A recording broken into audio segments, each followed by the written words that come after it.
And they know it very well. They know it very well. And I suspect that some people in government are complicit. They are making money with insecurity. That's correct. They are making money with it. They know Nnamdi Kanu is outside. In 2 minutes, this nonsense will stop. Who is the idiot? Who is the bagger? That will speak when I'm talking. Who is the fool? Who is the idiot? I ask. That I give an order in the east, and any idiot will counter it. Who is the bastard? I'm asking you.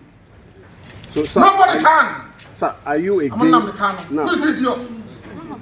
Form of violence or insecurity in the southeast in the name of IPOB is a wrong, and they know it. Let me come out of this nonsense, this mess. 2 minutes only. Only 2 minutes, I guarantee you. And the peace in the east, not just southeast. Everywhere in the east, not the entire south.